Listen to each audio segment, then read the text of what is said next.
Well, good morning, everyone, and welcome to the State of Veteran Business Owners and Experian Credit Study. Before we begin, I'd like to remind you to use the Q&A applet located in your WebEx toolbar. We're going to be leaving some time at the end for some questions if we do have them. Also, if you'd like to download a copy of the slides for today's program, the link appears in the lower left corner of every slide. The link is bit.ly, that's bit.ly/vet-study-2019.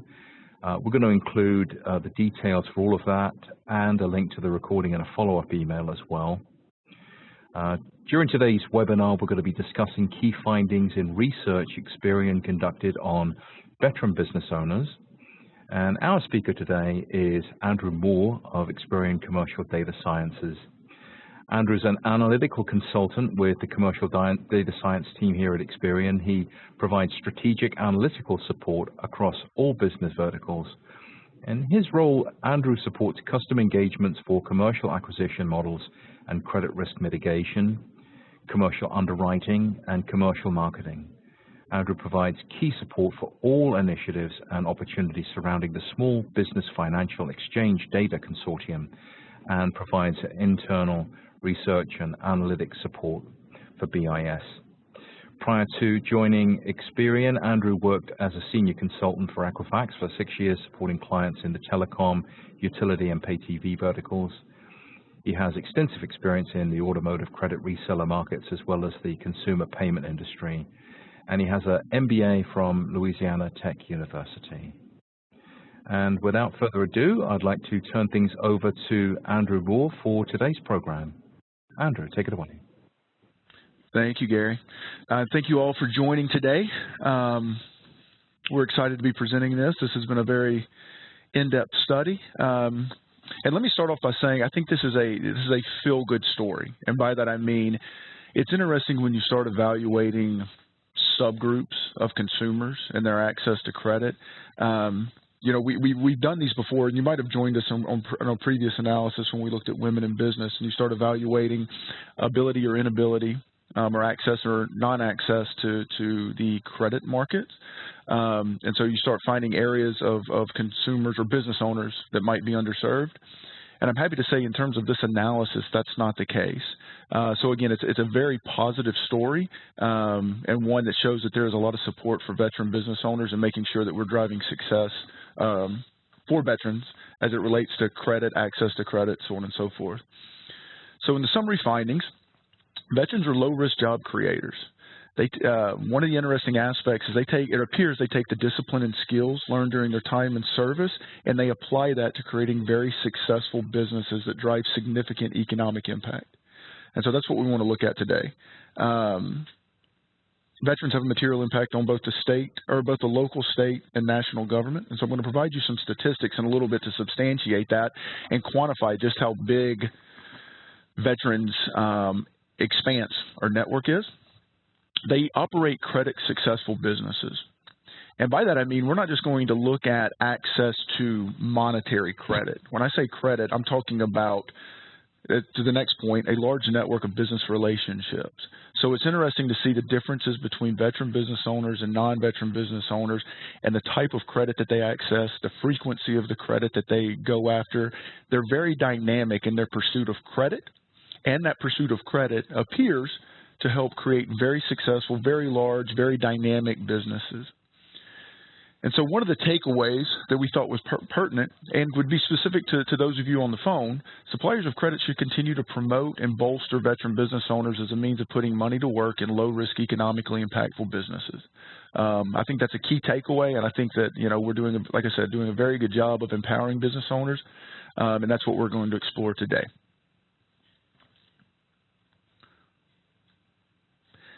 So let me give you a quick overview of the data study before we delve in. So we evaluated a sample of veteran business owners across a 5-year period. And we wanted to look at 5 years just because I felt like that was a long enough time to get a very good trended view of performance to see if we see any anomalies or any ahas that might have occurred over an extended period of time. And so we're looking at 2015 through 2019 as of July of each year. And then we're going to look at a number of different elements to sort of build this story out and support those summary findings that I just referenced. So first, we're going to look at target industries, and then we're going to start evaluating, we'll get into some of the minutiae in terms of commercial and consumer credit scores to see if there's anything glaring there. And then I want to take a deeper dive into the firmographics of the business in terms of employee size and sales. And then we're going to go granular and look at the actual trade file. There's some very interesting insights as it relates to again, the granularity of veteran versus non-veteran business owners' commercial credit files, the mix of trades they use, how do they deploy credit in its various forms, and then lastly, the differences in funding. So again, I think it's a very good, very insightful analysis that shows that veterans are very well supported as it relates to creating and establishing successful long-term businesses.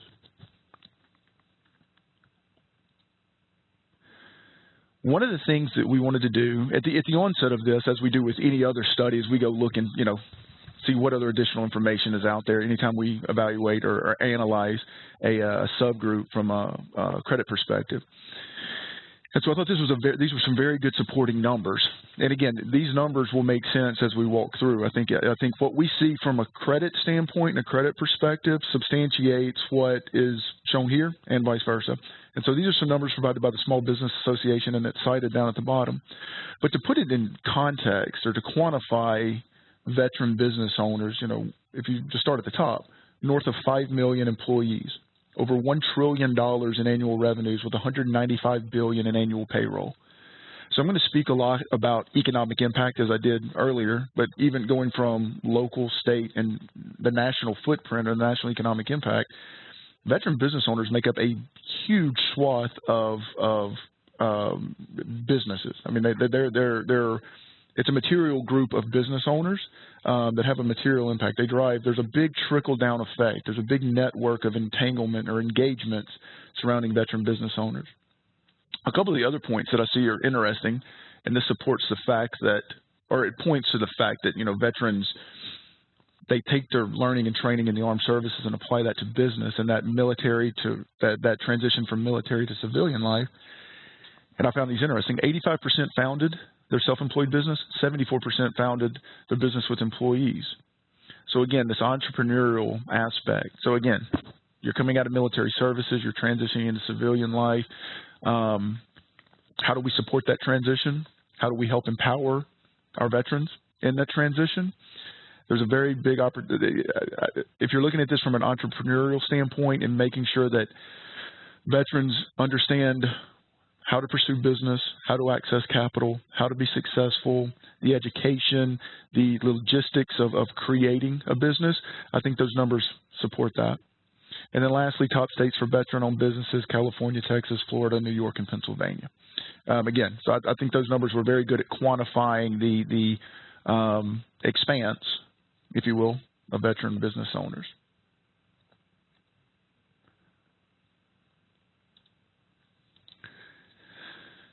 So next I'm going to touch on the credit analysis. So veteran business owners are historically lower risk from both a commercial and a consumer credit standpoint. And so I'm going to evaluate both of these because anytime we go into an analysis, essentially you don't know what you don't know until you start looking at the data. Some previous analyses we've seen where there was a much heavier reliance on consumer data to fund commercial businesses.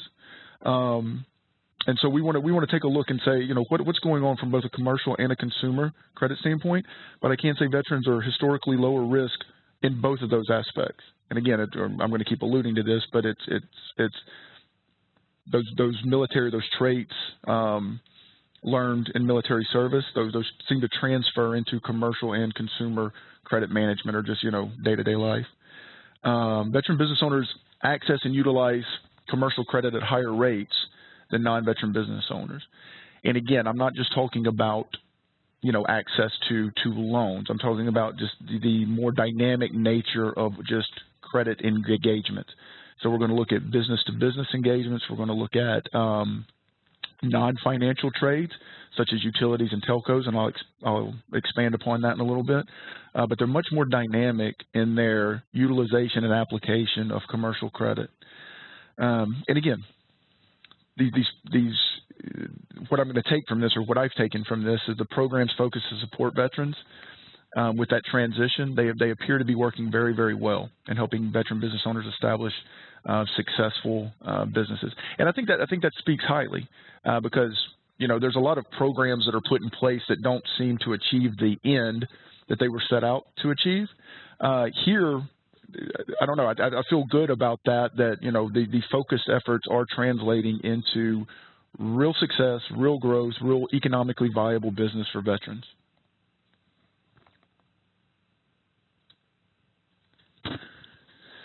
So the first item I want to look at are commercial credit scores in the aggregate. And so this is across all industries. We're going to do a deeper dive in a moment on some specific industries, but I just wanted to take a high-level view of commercial credit scores across all industries. So over the past 5 years, veteran business owners have maintained better credit than non-veteran business owners. And in looking at this, my first inclination in this analysis was, why are commercial credit scores trending downward? And in exploring this and looking at it and taking deeper dives into the actual granularity of the trade file, we see that as businesses grow and expand, just like on a consumer credit score, as you grow, or as a business grows, as it takes on more debt, as it utilizes more credit, it has more inquiries. There's a number of elements in consuming debt, utilizing debt, that can put downward pressure on your credit score. I don't think, and looking at this from an aggregate view, I don't think that these differences are material. We'll look at more material differences in a moment when we focus on some specific verticals. But that helps explain this downward trend. I don't think veteran business owners or non-veteran business owners are trending down in the aggregate from a credit performance standpoint. I just think as you look at these businesses over a 5-year period, as they consume more, take on more debt, all those individual pieces that affect credit scores, we tend to see some downward pressure. But again, I don't think that this downward pressure is alluding to the fact that there's any more risk associated or it's a material difference. But again, veterans in general are lower risk than non-veteran business owners in looking at both of these scores, financial stability risk score and our IPv2 commercial credit score. And I'll expand upon those some more in a moment. So we looked at commercial. We didn't see anything glaring on the commercial credit. So I wanted to look at consumer credit scores just to see how did veterans versus non-veteran business owners fare from a consumer credit standpoint. And again, we see that veterans have a slightly higher credit score than non-veterans. And I would say that it was not material. But let me preface that or correct that by saying it's not material in 2015, 2016, and 2017. So in evaluating this and discussing it, one of the things that was interesting is in 2018 and 2019, we saw, again, in aggregate, consumers' credit score cross what is a sort of a standard tier or standard credit performance threshold for Vantage 3.0. So if I look at 2018 and 2019, the score of 720 in its broadest form, a score of 720 is the difference between good and excellent credit. And then we also saw in 2019 the disparity or the difference between non-veterans and veterans grow a little bit, 719 to 724. Now, is that material? I don't want to say that it's overly material, but what that could mean is that if you're a lender and you're assessing the guarantor, you're assessing consumer credit as it relates to lending commercial credit, or assessing a guarantor in conjunction with a commercial entity for lending, that could lead to veterans having better opportunities to achieve lower rates and a lower cost of capital. So again, I don't want to say that that's an overarching impact, but that was an interesting impact where we do see a swap in credit tiers that could lead to lower cost of capital, that could lead to veterans or non-veterans pursuing one form of financing versus another based on the cost of funds.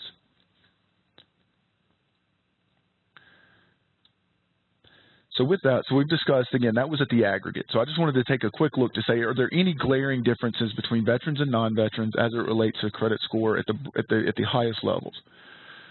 We didn't see anything that was overly identifying or overly disparate between the two groups.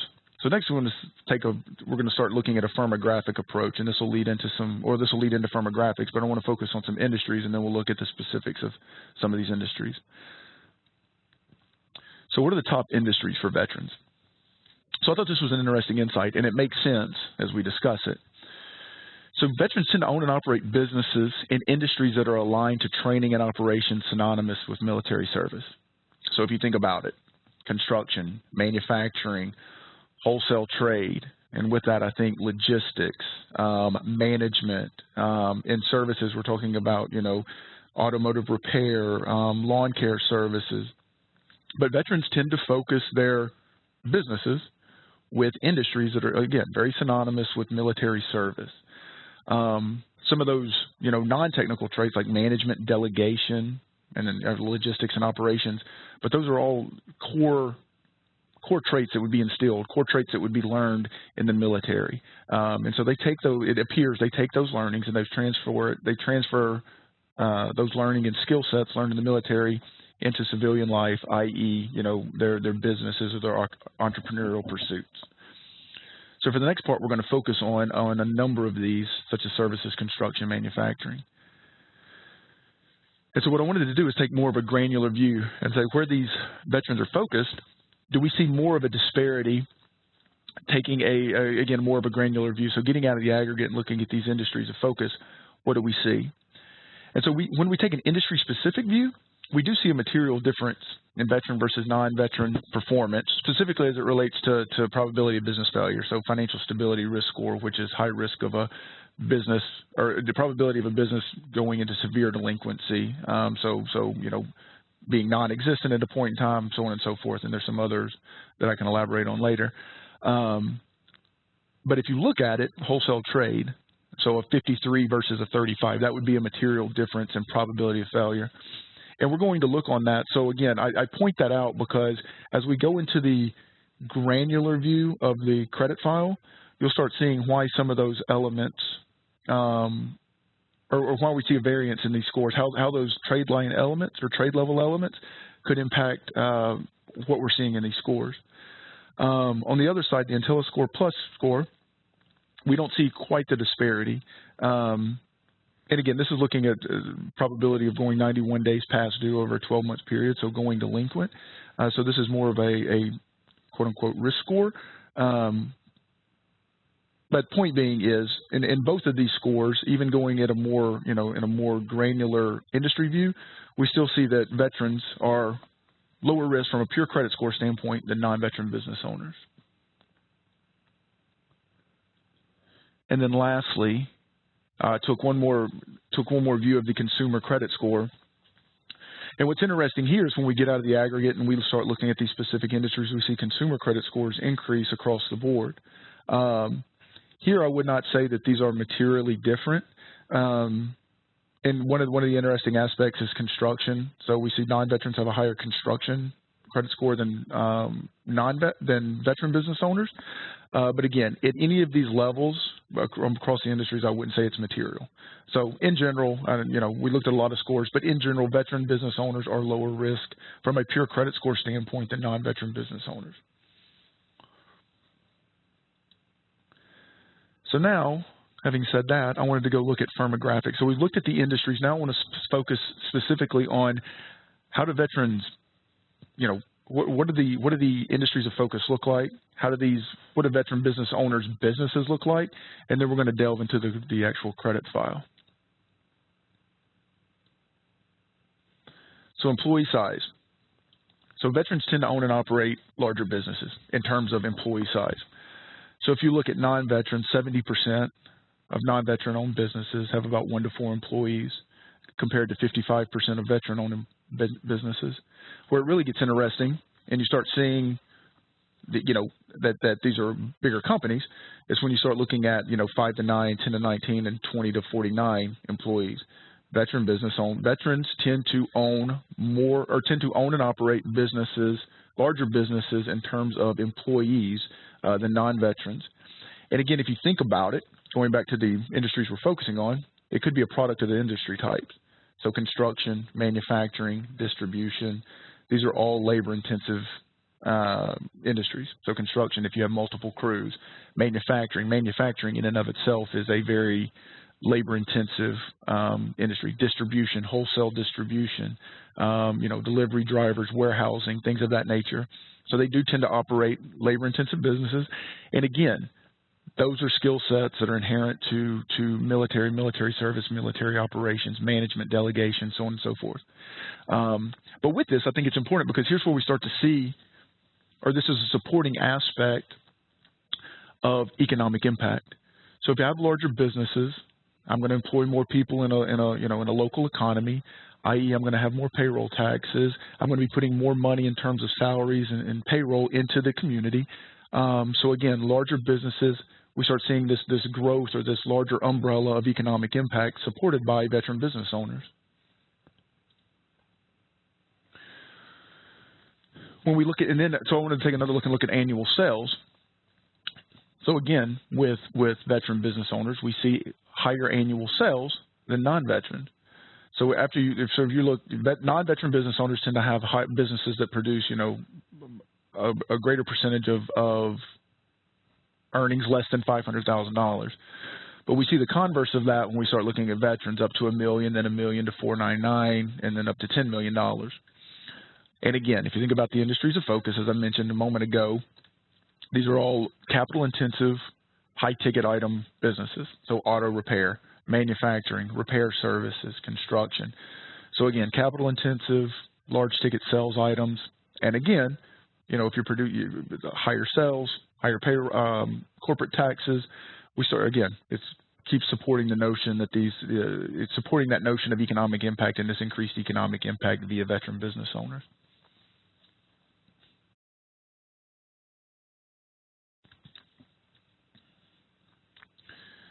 So the next section we're going to move in, I want to focus on the credit file. So here's where we wanted to take a specific view of veteran versus non-veteran credit files and look at some of the trade lines. So we're going to look at the types of credit they use, the percentage of credit, how they make up funding their businesses, and then ultimately the overall funding of or how they access funding, and look at the disparity between those.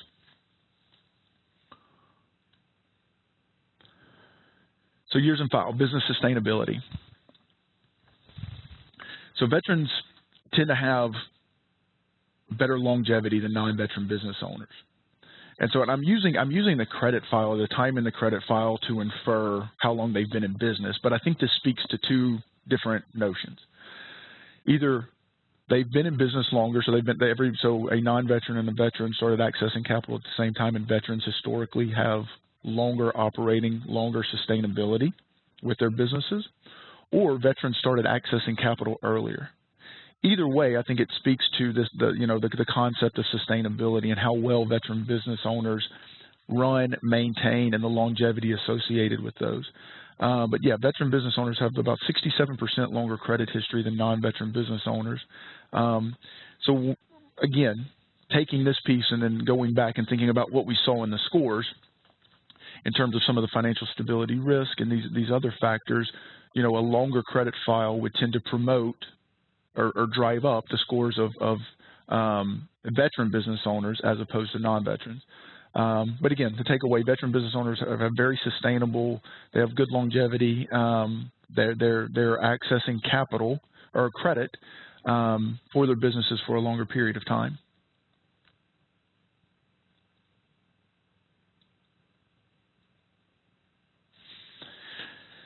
So the next slide, so total number of commercial trades. And again, some of these are going to be some very specific slides, but I think it tells a very good story. And again, we wanted to take this look because, as I mentioned earlier, when you start evaluating subgroups of the population, you start to see some very interesting either pros or cons as it relates to their access or lack thereof of credit. This one was pleasantly surprising, for lack of a better word, but veteran business owners have very deep credit files. They have about 77% more trade lines overall. And I think, again, they know how to access and utilize capital or utilize credit. And again, this is not just going to get a loan. And we're going to look at this in a moment, but it's a very dynamic mix of credit relationships. And so, and I keep restating this, but the bottom bullet point, market efforts in supporting veteran business owners, educating veteran business owners, making sure they're aware of how to access credit. Policies, governmental programs put in place, the VA, small business loan. There's a number of grants available to veteran business owners. There's all kinds of policies and procedures and programs, maybe not policies and procedures, but programs that are put in place to support veteran business owners. And from an educational standpoint, from the perspective of veterans knowing how to access credit and utilize credit, looking at how they're accessing it, the number of trade lines versus non-veterans, it's very telling. These appear to be very effective in supporting veteran business owners. So again, I thought that was a very interesting slide across all verticals. Veterans capitalize on, utilize, employ a lot more commercial trades, a lot more credit trades than non-veteran business owners. And again, once you start thinking about the size of businesses, the sustainability, the longevity, the number of employees, higher annual sales, this makes sense. They're accessing credit, they're utilizing credit, they're putting credit to work, they're very good at competing, they have access to the funds, which we're going to look at in a moment. But this dynamic pursuit of credit, this dynamic utilization of credit, this access to credit is, again, making them very, very successful in their business operations.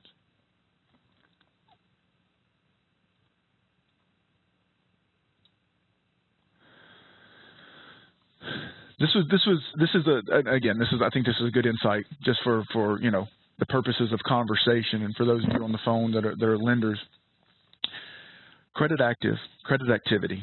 So the number of inquiries in the last 3 months. Again, speaking in terms of subgroups and what we've seen in the past, we've seen certain subgroups that are vastly vastly less inactive than the aggregate or than the regular credit population, if you will. Here we see the converse. And again, going back to the number of trade lines, this aligns very well. Veteran business owners pursue credit at a much higher rate than non-veterans. And again, we're not just talking about loans, we're talking about all mixes of credit, financial and non-financial, as I'll touch on in a moment. But if you look at this, just from a recency standpoint, from last July, we see that veteran business owners are just much more active, and I think it speaks to the network of business relationships and credit relationships that they have, and the overall economic impact. So, I don't want to get ahead of myself, but as we look at business, vendor, supplier relationships, credit, non-financial trades, you see that it gets very vast. There's a lot of credit relationships that are at work in supporting veteran business owners.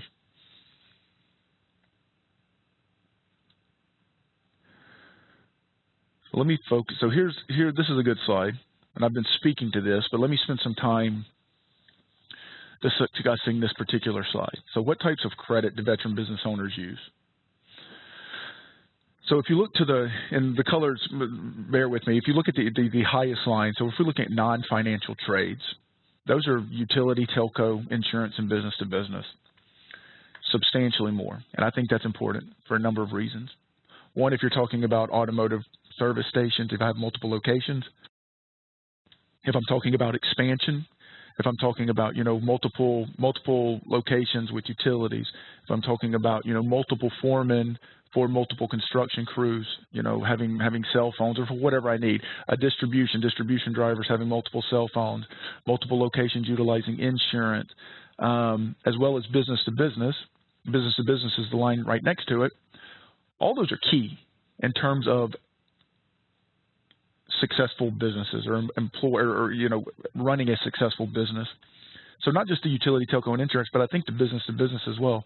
If you look at the business to business relationships, supplier to vendor, those credit arrangements whereby, I'm delivering goods and services from one area to another to some vendor, the movement of that money, the movement of those credit relationships, the expanse, the network. If I look at those and I compare those to non-veterans, it's really night and day. I mean, I think it speaks very well to the utilization and access and just the overall network of credit relationships that veterans have or pursue versus non-veteran business owners. Now, I'll be mindful that the non-financial and the business to business, if you look at the dollar amount or the monetary amount on the trade file, those are lower average balances, it still doesn't negate the fact that they're pursuing and utilizing and accessing credit to that's a function of their business. You know, they're using those credit relationships.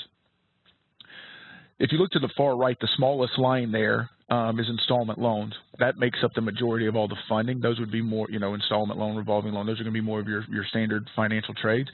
But looking at financial trades, those would include installment loans, revolving loans, credit card, charge cards, etc. But the installment loans is where the majority of the funding comes from. But again, I think if you look at this from a count standpoint, looking at the average number of trades, it's very clear that veteran business owners are vastly different in their utilization in their respective industries and their utilization of credit and credit relationships. And I think that helps support them, helps them grow, helps them expand, helps them achieve higher sales numbers than non-veteran business owners, helps them, you know, employ more people, and overall has that larger economic impact. So in the previous slide, we looked at the number of trades, but I wanted to provide a view in terms of percent of utilization. And by that I mean, you know, so veterans have more in terms of count, but as a percent of total, how do veterans versus non-veterans employ these different credit tools to fund their businesses? So we see, yes, while veterans have more of the trades, we see from a percentage standpoint, they're pretty close, especially on installment loans. Installment loans represent the majority of capital funding, so that's where the majority of your dollars are going to come from.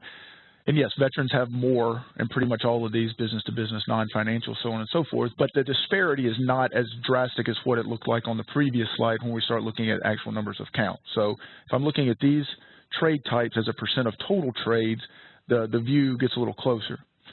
One thing I will focus on are commercial credit cards. And in focusing on this could go back, remember at the onset when we were looking at consumer credit in the aggregate, where we saw veterans jump. And again, and I don't want to draw too much of an assumption, but if you're thinking about, you know, if I'm looking at commercial credit cards, if I'm taking into an account a guarantor, and I'm speaking, you know, specifically to some of the lenders on the phone, if I'm looking at commercial credit cards, utilizing guarantor information, if a consumer has a lower credit score and I'm assessing that in terms of my extension or my decisioning, they may not have access to, and they're a newer company, they may not have access to longer term funding options. So hence the bottom bullet point, non-veteran business owners rely more on commercial credit cards. As we saw in the firmographics, you know, these are smaller companies, they have less credit history. We saw from the sustainability slide that their credit files have not been, they're about 67% difference in terms of the length of their credit files. And these could be smaller companies with immediate needs for funding. And again, given those credit traits, that could limit their access to longer term options. So we see that on the non-veterans do utilize commercial credit cards at a higher rate than veteran business owners. Veteran business owners utilize installment loans, or the funds associated with installment loans at a higher rate. But again, I thought this was an interesting insight.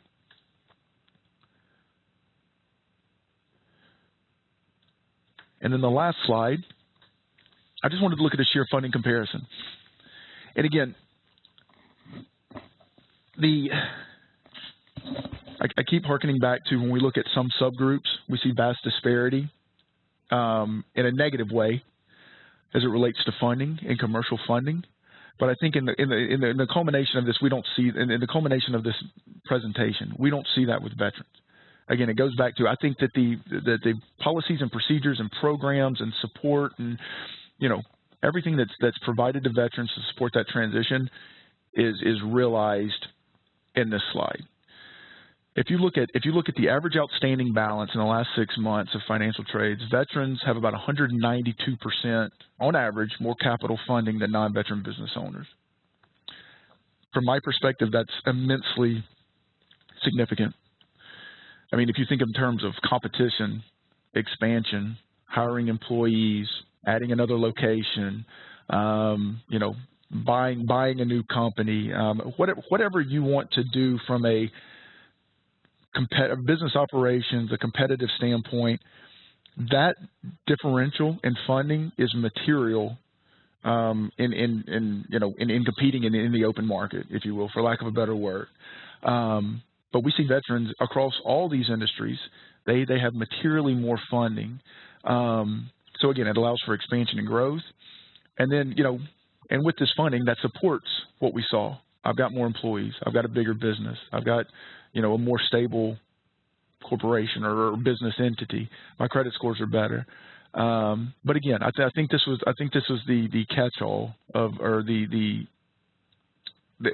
aha of the analysis, in that, and looking at veterans, looking at the subgroup of the business owners, they have materially more funding. They are very well supported from a entrepreneurial business owner, transition from military to civilian life standpoint.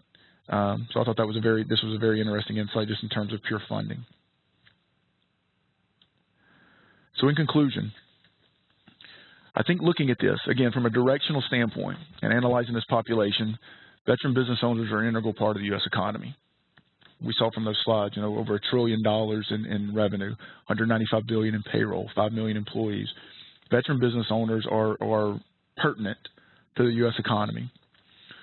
I think in looking at that and all aspects, or all those different insights that were shown, veteran business owners apply their discipline and training that was instilled in the armed services to their businesses, and I think to their consumer credit as well. But I think in terms of the industries they focus on, how they perform in those industries, I think that draws a very good parallel. I think that training the training they've learned in the military serves them very well in their professional lives outside of the military. Veteran business owners receive notable support. Again, the VA, the Small Business Association, Veterans Affairs, all these different veteran business support functions appear to work very, very well in helping veterans operate very successful businesses. And then, as I stated at the onset, for the lenders on the phone and for anybody, for anybody in general that's extending credit, I think suppliers of credit should continue to promote and bolster veteran business owners. I think it's a means of putting money to work in a very low-risk, economically impactful business. So with that, Gary, I will turn it over to you for a conclusion and any questions that might be present. Okay, thank you so much, Andrew. Great job presenting that information. We did have a few questions come in, and folks, if you have any questions, if they aren't among these questions, if you could submit them in the Q&A app.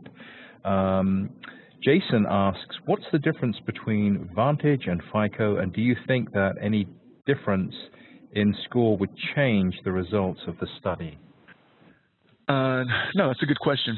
No, so normally we use Vantage score in these analyses just because we utilize in the market, in the commercial data market, here at Experian, a lot of our partners or clients utilize Vantage score in their decisioning. But having said that, the differences are, I guess there's some specific differences. FICO was developed by Fair Isaac. Vantage is a sort of a consortium developed score between TU, Experian, and Equifax. They have similar bad rate or bad definitions, as well as the same scale. But as it relates to the presentation, no, I don't think that it would change anything. From my experience in working with these scores, on the end, your top 20%, bottom 20%, or probably top 30%, bottom 30% are going to have very similar scores. There might be some variations in scores in the middle, but in the aggregate, if you looked at your portfolio from a percentage standpoint, you're still going to get the same distribution. So having said that, I don't think that the application, in the aggregate, I don't think the application of one score or the other would change anything as it relates to the directional findings of this analysis. But that's a good question. Okay, very good. And then Laura asks, can you discuss the difference between your financial stability rate score and the IPv2 commercial score and the variance between two in the study? Yes. So let me get back to, I'm going to go back to the slide in which that was presented. One second. So financial stability risk score is looking more so, sorry if you can see the screen. Andrew? Oh, I apologize. It was slide 11, if you've got control of it. Yeah, let me go ahead and push that up. Okay. There we go. There was target industries on 11. Yes, and that's where I'd put that. That's where I'd put that. So financial stability risk score is looking at probability of business failure. And let me caveat that a little bit. When we say business failure, there's a couple of different aspects of that. So it's looking at, you know, the probability that the entity could go bankrupt within a 12-month period, and it also looks at, you know, it takes into account utilization. So if 75% of your outstanding trade dollars are greater than 90 days past due, that's a high probability of you becoming insolvent, not being able to satisfy those debts.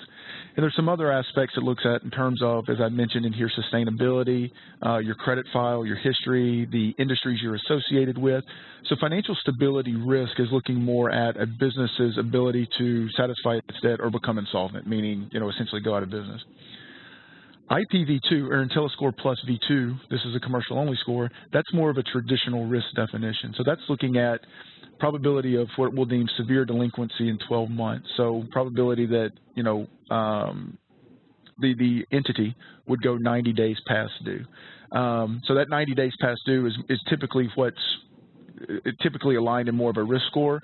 Financial stability risk score is probability of insolvency, for lack of a better word. But I hope that makes sense or clarifies the difference between the two. Okay, very good. We didn't have any other questions about the research. I guess you must have just packed this full of facts. Andrew, you didn't have any questions left outstanding. So if you do have questions, folks, you can ask them in the Q&A applet or just hit a reply when we follow up with you in the email. We'd like to thank everyone for attending today's webinar, but especially would like to thank anyone who has served in the armed forces, protecting us and protecting this country. We really appreciate what you do there every day for us. Thank a veteran on November the 11th for Veterans Day. It's coming up. When the webinar closes, you will be taken to a short survey, and we greatly appreciate your feedback on how we did. Also look for a follow-up from us with a link to the recording. For more information on Experian's business information services and products, you can go to experian.com/B2B.